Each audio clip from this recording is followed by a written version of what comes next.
Hi friends, welcome to my channel. Supreme court থেকে এইমাত্র খবর পাওয়ার পরেই আমি ভিডিও করতে বসেছি। আজকে সবার চোখ ছিল, অর্থাৎ পাখির চোখ ছিল সুপ্রিম কোর্টের দিকে, যে আমাদের ডিয়ারনেস অ্যালায়েন্স মামলাতে কোন দিকে মোড় নেবে। কেন সে আপনারা জানেন যে ইন্দু মালহোত্রা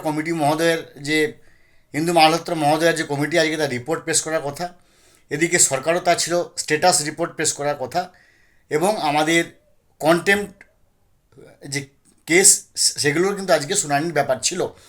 কিন্তু দেখা গেল যে কোনো একটা অজ্ঞাত কারণে ইন্দু মালহোত্রা কমিটি যেটুকু আমি এখন শুনেছি তার ভিত্তিতে বলছি, যে ইন্দু মালহোত্রা কমিটি এবং স্টেট গভর্নমেন্ট তার স্ট্যাটাস রিপোর্ট এখনও সম্পূর্ণ কমপ্লায়েন্স করতে পারেনি, অর্থাৎ তার কমপ্লায়েন্স রিপোর্ট সম্পূর্ণ জমা দিতে পারেনি।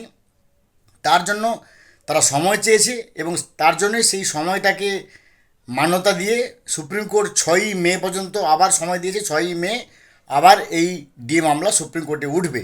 কিন্তু কেন এই তারা স্ট্যাটাস রিপোর্ট জমা দেয়নি, তাদের শাস্তি কী হবে সেই বিষয়ে কিন্তু সুপ্রিম কোর্ট একবারে মুখে কুলুপ এঁটেছিল। যাই হোক, এর পরবর্তীকালে আরও ভালো খোঁজ খবর নিয়ে এই বিষয়ে আমি আরও ভিডিও করতে পারবো। আজ এই পর্যন্ত ভালো থাকুন। Have a good day. Thanks.